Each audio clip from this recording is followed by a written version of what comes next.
Hello everyone, আজকের topic হইল গিয়া ভারতের নদ নদী অর্থাৎ ইন্ডিয়ান রিভার সিস্টেম। ভারতের নদ নদী বলতে ভারতবর্ষের যত নদী আছে কোন জায়গা থেকে নদীটি উৎপত্তি হয়েছে এবং কোন জায়গা গিয়ে পতিত হয়েছে, উৎপত্তিস্থল এবং পতনস্থল এই দুইটি জায়গা আর কোন জায়গার মধ্যে দিয়ে প্রবাহিত হয়েছে, এটা হইল কি ইন্ডিয়ান রিভার সিস্টেম। ভারতের নদ নদী একটা জিওগ্রাফিক মানে ভূগোলের মধ্যে একটা টপিক হইল কি ইন্ডিয়ান রিভার সিস্টেম। এই ইন্ডিয়ান রিভার সিস্টেমের মধ্যে ভারতে দুই ধরনের নদী আছে, একটা হইল পেরেনিয়াল রিভার আর একটা হইল কি নন পেরেনিয়াল রিভার। পেরেনিয়াল রিভার কোন ধরনের নদী হয়? পেরেনিয়াল রিভার হইল গিয়া যে রিভারটা 12 মাস যে রিভারের মধ্যে জল থাকে, একটা জায়গা থেকে উৎপত্তি স্থল থেকে সবসময় জল প্রবাহিত হইতে থাকে। আর নন পেরিনিয়াল রিভার যেটা, এটা কোনো হয়তো কয়েক বছরের কিছু সময় থাকবো করে শুকাই দিব, মেঘ বৃষ্টি হইলে এই নদীর মধ্যে জল থাকবো। আর বৃষ্টির সিজন যখন যাইব গিয়া তখন এই নদীগুলার জল শুকাইয়া যাইব, এটাকে বলা হয় নন পেরিনিয়াল রিভার। ভারতবর্ষে প্রায় উত্তর ভারতের যতগুলি নদী আছে, অর্থাৎ উত্তর ভারত হইল কি ও সাইড হইল কি উত্তর ভারত নর্থ সাইড, আর ও সাইড হইল গিয়া সাউথ সাইড, ও হইল কি ওয়েস্ট সাইড, আর ও হইল কি ইস্ট সাইড। ভারতবর্ষের উত্তর সাইডের যতটা নদী আছে সবটা হইল পেরেনিয়াল রিভার, অর্থাৎ কোনো ঝর্ণা থেকে জল নিচে নেমে এসে 12 মাস বছরের সবকটি মাস এখান থেকে জল প্রবাহিত হয়। আর নন পেরিনিয়াল রিভার যেটা, এটা স্বাভাবিকভাবে দক্ষিণ ভারতের দিকে দেখতে পাওয়া যায়। এই উত্তর ভারত এবং দক্ষিণ ভারতকে আলাদা করছে এই বিন্ধ্যা পর্বত আর সাতপুরা মধ্যপ্রদেশ যে জায়গা আছে, এই জায়গা বিন্ধ্যা আর সাতপুরা মধ্যপ্রদেশ এইখানে। আর স্বাভাবিকভাবে নদী যখন উৎপত্তি হয়, নদীর উৎপত্তি স্থল হলো কোনো পাহাড়ের কোনো উঁচু জায়গা থেকে নদী উৎপত্তি হয়, আর উৎপত্তি হয়ে সমতল জায়গার মধ্যে দিয়ে প্রবাহিত হয়। যাই হোক, ভারতের সবকটি নদী প্রায়ই দেখা যায় যে বঙ্গোপসাগরে পতিত হয়েছে, অর্থাৎ সবকটি নদী পূর্ব দিকে প্রবাহিত হয়েছে, পূর্ব দিকে গিয়া বঙ্গোপসাগরে পতিত হয়েছে। আর আরব সাগরে দুই একটা নদী, যেমন তাপি নদী, নর্মদা, মাটি নদী, এই নদীগুলা কেন এটা করে বলবো কি জন্য, যে নদীগুলা এই দিকে বেশি ফ্লো করছে কারণ কি, আর এই দিকে বেশি ফ্লো করছে কারণ কি। যাই হোক, আমি আজকে প্রথমে আলোচনা করবো ভারতের মধ্যে সবচেয়ে ইম্পর্টেন্ট গুরুত্বপূর্ণ 10টা নদী আছে, অনেক নদী আছে, কিন্তু এই 10টা নদীর মধ্যে থেকে প্রায় কোশ্চেন দেখতে পাওয়া যায় এই 10টা নদী কোন জায়গা থেকে উৎপত্তি হয়েছে আর কোন জায়গায় পতিত হয়েছে। প্রথমে আসা যাক এই ব্রহ্মপুত্র রিভার।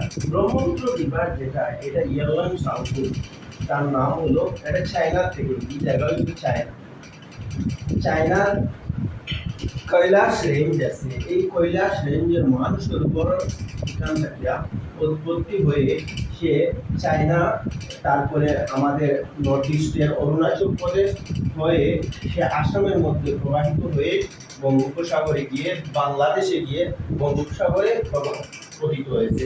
যখন সে চায়না, ইন্ডিয়া, বাংলাদেশ তিনটি দেশ ব্রহ্মপুত্র প্রবাহিত হয়ে গেছে, তিনটি দেশের মধ্যে দিয়ে বঙ্গোপসাগরে যখন বাংলাদেশে যখন প্রবেশ করে বাংলাদেশে তার নাম হয়েছে যমুনা, বাংলাদেশে ব্রহ্মপুত্রের নাম হয়েছে যমুনা। আর এদিক থেকে এই ভারতের উত্তর ভারতের একটি জায়গা আছে উত্তরাখণ্ড, এই উত্তরাখণ্ডের গঙ্গোত্রী হিমবাহ থেকে গঙ্গা নদীর উৎপত্তি হয়েছে, আর যমুনা নদীর উৎপত্তি হয়েছে যমুনা থেকে, এই দুই জায়গা থেকে।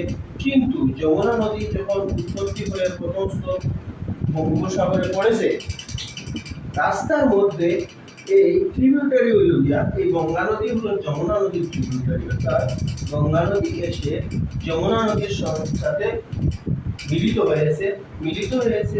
হয়ে একই রাস্তা দিয়ে যখন গিয়ে সে বঙ্গোপসাগরে প্রবেশ করেছে। যাই হোক, এই ব্রহ্মপুত্র নদী সম্পর্কে একটু আভাস পেলাম, কোন জায়গা থেকে উৎপত্তি হয়েছে, কোন জায়গা থেকে পতিত হয়েছে। তারপরে হইল গিয়া যে নর্মদা, এই নর্মদা হলো গিয়া আরব সাগরের রেখা গিয়ে পতিত হয়েছে। নর্মদার এই উৎপত্তি হয়েছে মধ্যপ্রদেশ সাতপুরা রেঞ্জ থেকে। রেঞ্জ হতে পাহাড়ে, কোনো উঁচু পাহাড়ে ঝর্ণার থেকে যখন জল প্রবাহিত হয়ে নিচের দিকে নামে একটি নদী সৃষ্টি হয়। এরকম এই নর্মদা অমরকণ্টক, তার মানে মধ্যপ্রদেশের অমরকণ্টক থেকে এটা প্রবাহিত হয়ে আরব সাগরে। নেক্সট হয়েছে একটু উপরে হলো মাহির, যেটা আরাবল্লী রেঞ্জ থেকে, আরাবল্লী পর্বত সবচেয়ে পূর্বতম প্রাচীনতম পর্বত, যেটা হলো কি আরাবল্লী পর্বত, যেটা আরাবল্লী পর্বতের এই নিচ থেকে আরাবল্লী পর্বত থেকে উৎপত্তি হয়ে মাহি নদী আরব সাগরে পতিত হয়েছে। আরেকটা নদী হলো যেটা হলো লুনি নদী, যেটা রাজস্থান থেকে উৎপত্তি হয়ে রাজস্থানের কচ্ছ রান হয়ে একটি জায়গা আছে, এই জায়গার মধ্যে গিয়ে পতিত হয়েছে। কচ্ছ রান একটি হ্রদের মধ্যে দিয়ে গিয়ে পতিত হয়েছে। নেক্সট হলো দক্ষিণ ভারতের এই নদীগুলা যেটাই আছে, এটাই আমি বলবো, যেমন গোদাবরী এই মহারাষ্ট্র থেকে উৎপত্তি হয়েছে। কেন এদিকে প্রবাহিত হয়নি, এদিকে কেন প্রবাহিত হয়েছে? দক্ষিণ ভারতের এই যে জায়গা যেটুকু আছে, এই জায়গাটা একটু উঁচু জায়গা, আর উঁচু জায়গা থাকার কারণে এদিক থেকে নদী যখন প্রবাহিত উৎপত্তি হয়, তার জল ওদিকে গিয়ে প্রবাহিত হয়ে সাগরে একটু উঁচা জায়গা, একটু নিচু জায়গা। এই জন্য দক্ষিণ ভারতের নদীগুলি আমি আগেই বলেছি এটা নন পেরেনিয়াল। যেটা নন পেরেনিয়াল হলো যেটা বৎসরে কিছু সময় জল থাকে, শুকনার মৌসুম এলে সেই জলগুলো শুকিয়ে যায়। তারপরে হলো কৃষ্ণা নদী, তারপরে হলো কাবেরী নদী। কাবেরী নদী সবচেয়ে দক্ষিণ দিকের নদী হলো কাবেরী নদী। দক্ষিণ ভারতের সবচেয়ে দক্ষিণ সাইডের নদী হলো কাবেরী নদী। সবকটি এই জায়গা থেকে মহারাষ্ট্র থেকে উৎপত্তি হয়েছে। যাই হোক, তারপরে হলো তিস্তা রিভার। এই তিস্তা হলো এটা সিকিমের কাঞ্চনজঙ্ঘা থেকে উৎপত্তি হয়েছে। উৎপত্তি হয়ে এই ওইদিকে ভারত, আসাম এন্ড পশ্চিমবঙ্গের মধ্যবর্তী স্থানের মধ্যে দিয়ে সে বঙ্গোপসাগরে গিয়ে প্রবাহিত হয়েছে। যাই হোক, এখন আমি বলবো ব্রহ্মপুত্র যে রিভার, সেটা আমাদের অসমের মধ্যে দিয়ে প্রবাহিত হয়েছে, এই জন্য এটাই বেশি গুরুত্বপূর্ণ। ব্রহ্মপুত্র রিভার যখন ইয়ারলুং সাংকুনিয়াম নাম নিয়ে চায়না থেকে প্রবাহিত হয়ে যখন অরুণাচল প্রদেশে প্রবেশ করেছে, তার নাম হয়েছে সিয়াং। তার নাম হয়েছে সিয়াং। তারপরে তার নাম হয়েছে সিয়াং, অরুণাচল প্রদেশ সিয়াং, তারপরে দিবাং। কতটুকু সমতল ভূমি জানেন, অরুণাচল প্রদেশের পাহাড়ি এলাকার মধ্যে তার নাম সিহাং। তারপরে হয়েছে দিবাং, তারপরে তার নাম হয়েছে দিবাং। এই দিবাং যখন এসে ব্রহ্মপুত্র আসামের তিনসুকিয়া জায়গার মধ্যে দিয়ে যখন প্রবেশ করেছে, আর ওদিক থেকে লুহিত, দিবাং, দিহাং এই তিনটি নদী যখন এক জায়গায় মিলিত হয়ে ব্রহ্মপুত্র নাম নিয়ে অসমের মধ্যে প্রায় 720 কিলোমিটার, আনুমানিক 720 কিলোমিটার জায়গা অতিক্রম করে ধুবড়ির মধ্যে দিয়ে গিয়ে বাংলাদেশে গিয়ে প্রবেশ করে বাংলাদেশে তার নাম যমুনা হয়েছে। এই যখন প্রবাহিত হয়েছে অসমের মধ্যে দিয়ে পূর্ব থেকে পশ্চিম দিকে প্রবাহিত হয়েছে, যমুনা নাম নিয়ে বাংলাদেশে প্রবেশ করেছে। প্রবেশ করে এদিকে আরেকটা নদী আছে যমুনা। এই যমুনা এসে মিলিত হয়েছে, মিলিত হয়ে পদ্মা নাম নিয়ে বঙ্গোপসাগরে প্রবেশ করে দুইটা নদী এক জায়গায় মিলিত হয়ে মেঘনা নাম নিয়ে বাংলাদেশে পদ্মা নাম নিয়ে পরবর্তীতে এই বঙ্গোপসাগরে মেঘনা নাম নিয়ে বঙ্গোপসাগরে প্রবাহিত হয়েছে। তারপরে হলো গিয়া এই মহানদী যেটা উড়িষ্যার মধ্যে থেকে উৎপত্তি হয়েছে। উড়িষ্যার মধ্যে থেকে উৎপত্তি হয়ে তখন সে এই বঙ্গোপসাগরে উড়িষ্যার মধ্যে দিয়ে সে প্রবেশ করে বঙ্গোপসাগরে পতিত হয়েছে। এই যে 10টি নদী বলেছিলাম, এই 10টি নদী প্রায়ই এক্সামের মধ্যে এসে যায়, কোন জায়গা থেকে তার উৎপত্তি হয়েছে, কোন জায়গায় পতিত হয়েছে।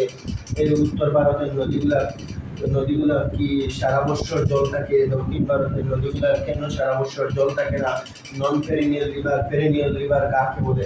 এই কনসেপ্ট যেটা, এই ধারণা যেটা, এটা আমরা যদি ভালো মতো যদি পড়ি তাহলে এটা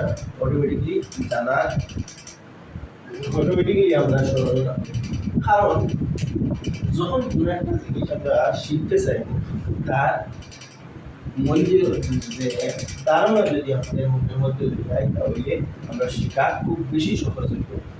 তারপরে হইল গিয়া এই এই যে যেটা ইন্ডিয়ান রিভার সিস্টেম আমি বলছি, এর আগে আমার জানা দরকার যে কোন জায়গার মধ্যে ইন্ডিয়ার কোন জায়গা পাহাড়ি এলাকা, উচ্চভূমি, কোন জায়গা মালভূমি, কোন জায়গা সমভূমি, তখন আমি রিভার সিস্টেম বুঝতে পারি। আগে আমার কয়েকটি ক্লাস আছে, ভিডিও, এই ক্লাসের মধ্যে যদি দেখেন তাহলে বুঝতে পারবেন যে ভারতের কোন জায়গা মালভূমি অঞ্চল, কোন জায়গা সমভূমি অঞ্চল। তখন বোঝা যাবে যে নদী প্রবাহিত হয়েছে হলে উপর থেকে নিচের দিকে প্রবাহিত হয়। যাই হোক, আজকে এই ভারতের নদী সম্পর্কে আমরা আলোচনা করলাম। পরবর্তীতে আমরা ভারতের মালভূমি, ভারতের রিয়াল ন্যাশনাল পার্ক, আরো বিভিন্ন জিনিস নিয়ে আলোচনা করব।